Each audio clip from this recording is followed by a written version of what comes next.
Hello, I have a pile of new makeup in front of me that I am so eager to try on my face. Like the new Patrick Ta foundation. This is the one I'm the most intrigued about. I actually already have like so many thoughts even though I haven't even tried this yet, but I'm so excited to share them. I have all 4 shades of the new Singe blushes, some makeup by Mario, bareMinerals. I also have some newish perfumes that I thought I'd share some thoughts on. So let's jump in. I've got you zoomed way in so we can start with the Patrick Ta foundation. I was initially so excited when I found out he was launching a liquid foundation, partially because I predicted this. In my 2024 predictions video, I said he would come out with a liquid foundation this year, and he did, but I already kind of have some thoughts on this, starting with the price. Patrick Ta, what is going on in this foundation?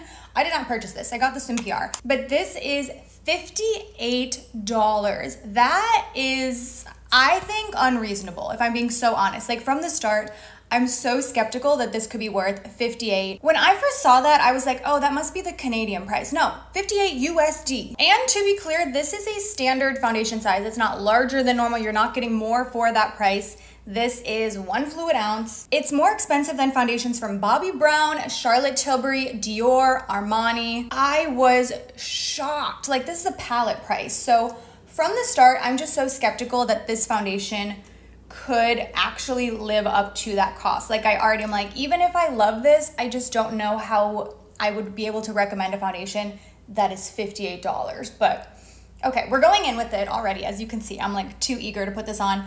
I'm wearing the shade 5 Golden Neutral. In the bottle, this shade actually was looking very rosy, I thought, but it might just be looking that shade against the rose gold of the packaging, because I'm not necessarily getting that on the skin. And oh, I will say, I'm already kind of bummed to say this does look nice, but I don't know if it could ever be $58 nice, especially when I have other foundations that are closer to 40 or even just like mid 40s that also look really nice. I wasn't sure I was gonna like this just based on the description. I was at the launch party for this, which was really cool. I got to meet Patrick Ta. He's lovely, and he was applying this right in front of us. What am I saying? He applied it like live at the event on the model. And he was saying at that time that this is a super dewy foundation. He kind of said like, you know, if you have oily skin, you probably won't like this. Like those weren't his exact words, but I will say he definitely was suggesting that this is best for someone with dry skin, especially someone that likes a super dewy finish. So I was a little bit worried because I don't like a dewy finish, even though I have dry skin. Like I want something that's hydrating, but I want a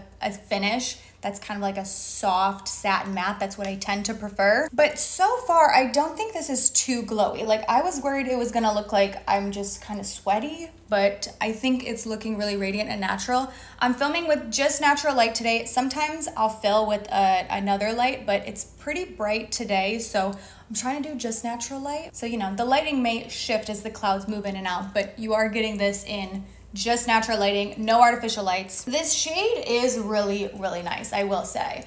I think that tends to be the tough part about foundations. Okay, see, here's the clouds. We're getting a little dark, but that's okay, because you can kind of see this with a little bit less light and kind of just see how it's sitting on the skin. I think it looks actually relatively smoothing for being kind of glowy. But what I was starting to say was I really like the shade here. I think it actually matches my body perfectly. It is really tricky to find foundations that actually are skin tones that aren't like straight up yellow or straight up pink, that actually look like skin. And this color match is pretty spectacular. Coverage right away I'm gonna say is on the lighter side, but I'm gonna see if I can build it a little bit. Patrick did say at the event that this is not really a building foundation. He said it's not something you're gonna get to like a full coverage, but that's fine with me. I kind of prefer that. As you can see, I do have a pretty red pimple that I did pop by accident, not on purpose. I was kind of like going over and then it opened. So because of that, I've got a bit of a prominent red scar right now, but that's gonna be perfect for today so we can kind of see what this coverage is looking like over that really bright spot. And you know, even before going in with concealer, I think that it's definitely toned down the brightness and the intensity of the red, but it's still clearly quite visible. Oh, this does look really nice. I didn't want to like this for the price.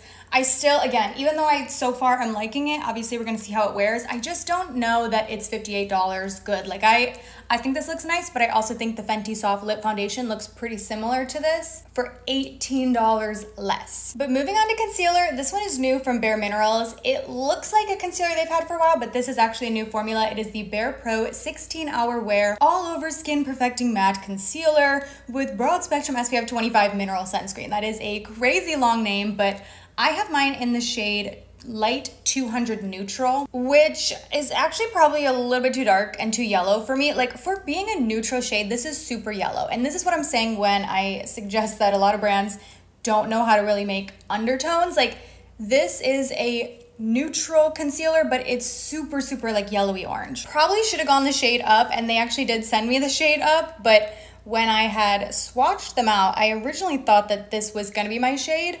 And then when I was in Michigan last week, I brought the other one to my mom. So the shade that probably would have matched me, I actually gave to her. So I'm making this one work, but it's not so off. I think once it gets blended in, it looks fine. I don't love this concealer as much as I was hoping to. I've now used it about 3 times, and I think part of it is the shade match.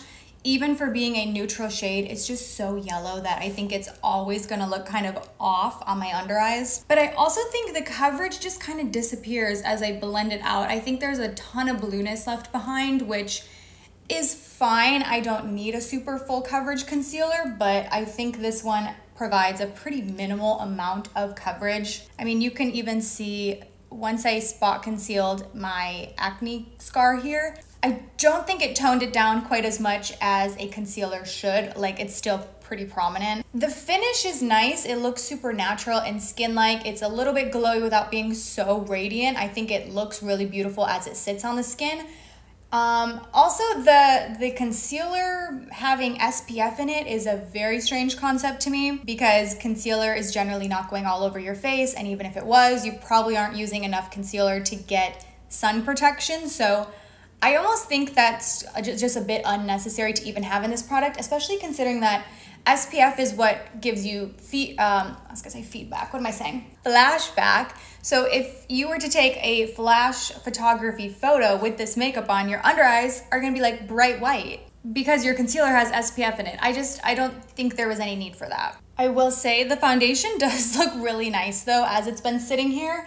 And I was concerned that it was gonna start getting way too glowy way too quickly, but I think it just has a really natural amount of radiance to it. Like, I don't think it's dewy in an oily, greasy kind of way. That tends to be the issue for me with foundations that are marketed as dewy and glowy. A lot of times, I think they just look like my face is sweaty or oily. This looks really, really natural and radiant, but it's not over the top. But we are gonna powder it a little bit because Makeup by Mario just launched these powders. So he launched 7 shades, he sent over 3, and I've been using the shade 1 Fair Pink. I will say though, it's absolutely not a pink powder, even though it is called Fair Pink. It just has a very, very subtle pink undertone to it, just a little bit of that cool undertone. I have used this twice now, and I'm actually not in love with it the way I hoped to be. It's definitely a very lightweight powder, so that could be a pro for you, but I like a powdery powder. Like, just for context, my #1 powder formula is the Huda Beauty Easy Baked powder, which I do think is very powdery. So some people don't like that one, but if that's your holy grail, I don't know if you will like this. It's very, very lightweight, which I know would be a positive for a lot of people, but I like my powder to be like super smoothing, kind of powdery looking. But I'm going to apply this on one eye with the brush that is designed to be used with this powder. I have been liking this brush, but not even necessarily for powder. I've been liking this for like highlighter or blush. And it's not very dense. It's very fluffy, almost on the flimsy side, but I actually like that quality about it because it just blends really effortlessly. But I'm gonna use this just on the one side so we can use a powder puff on the opposite side to get a bit of a comparison. So you can see right away, very subtle. You almost wouldn't know that I have powdered this side of the face because it's still so glowy. So for some people that like a dewy look, this might be incredible for you, but I just don't think it's enough. So that's why I wanna go in on this side with a powder puff. So I tend to use just a normal little black powder puff that I think I bought on Amazon or maybe at Ulta, I don't know. But This is the one that Makeup by Mario is selling. So we'll try this. It is ginormous. Like, look at this compared to my face. You can probably see I have used it once before, but I like a little more powder. I've said that like 10 times now. If you've ever seen my content, you know I just love matte makeup. So we're gonna kind of pack this on a little bit and see how it applies. So as you can see, this shade has pink in the name, but it's really not that pink. Like, it has a very subtle cool undertone to it. And I think that does provide some minor like brightness to the under eye, but it's definitely not a pink powder if that's what you're searching for. I think next time I want to try the next shade down just to compare, the shade 2 Neutral Light. I'll try that one and get back to you. This is definitely looking better though. It's more what I like. My under eye on the powder puff side though is looking very crepey, which I normally never struggle with, but it is just like clinging in a very strange way that didn't happen on the brush side. So I feel like it seems like that's gonna be a downside for this if you're trying to do a little bit more powder and apply it with the powder puff. I don't think it's sitting as well. Let's do a little blush now. I have the new Evocative blushes from Singe Beauty. This is a beauty brand by Angelica Nyqvist. They retail for $18 and there are 4 shades currently. There is Riveting Rhubarb, Persistent Persimmon, Timid Tomato, and Risky Raisin. I want to wear one of these two today. We've got the rhubarb and the persimmon. This is so outside of anything I've ever really worn as blush, so I'm like, let me try it. Let me just try it and see if it could be like an everyday kind of blush for me. This is not something I would normally reach for, but I'm trying to step out of my comfort zone, so let's use this orange blush. The brush I'm using is the Nikki LaRose N17. Oh, okay, it has a little bit of a glow to it. I do remember hearing that.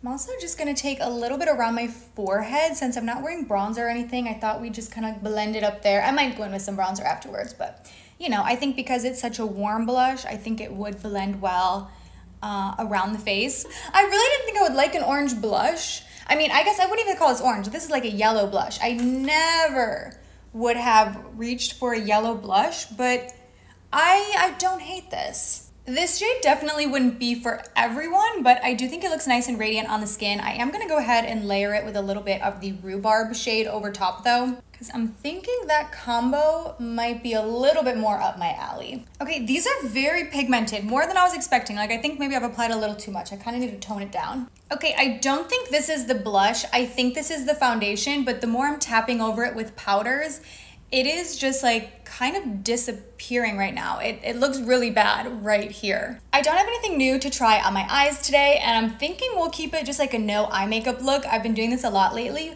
but I am excited to go in with this. This is not brand new. I'm actually kind of late on this, but I just picked up the NYX Duck Plump. This is like a lip plumping gloss. I picked up the shade 02 Bangin Bare, so I do want to try this out. First, I'm going to go in with a little bit of lip liner. This is the Jones Road lip liner in the shade Nudist. And then we'll go in with a little bit of this. It is much thicker than I was expecting, like kind of on the globby side. And I think part of that is the doe foot. Like, it just picks up a ton right away. So I need to kind of, I don't know. This is a kind of gross feeling on my lips.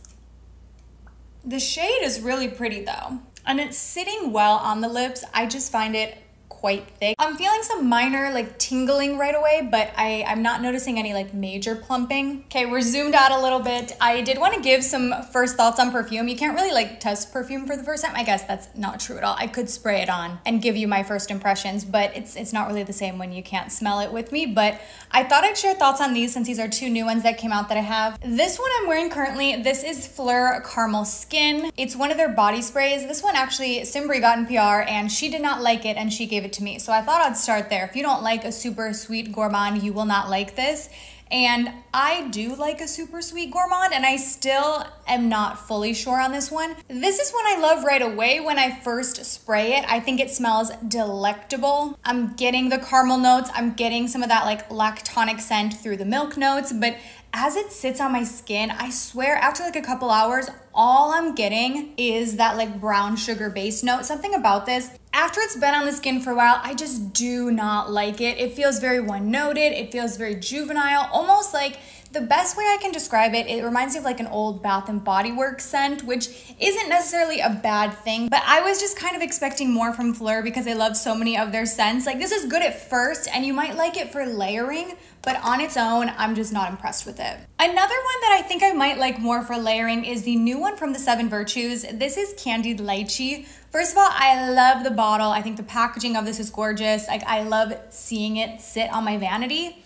This is one I don't think is for me, but if you are a fruit lover, I think you would really love this scent. I don't like this one when I first spray it. Like, I really don't like it at first because I think immediately it smells a little bit showery. It smells very much like a shampoo because it is just so sweet and fruity. But as it sits on the skin, I like this one like an hour later when I'm starting to get more of the rose coming out. It's not for me, but I do think if you're into fruity floral scents, you will probably really like this one. This is one I do want to try layering with other perfumes in my collection and see if I like it a little bit more that way. Okay, those were some initial thoughts on all these new beauty products. I will do a speed reviews in the future to give you final thoughts once I've had a chance to test them out some more, but thank you so much for watching, and I will go ahead and see you in my next one. Bye.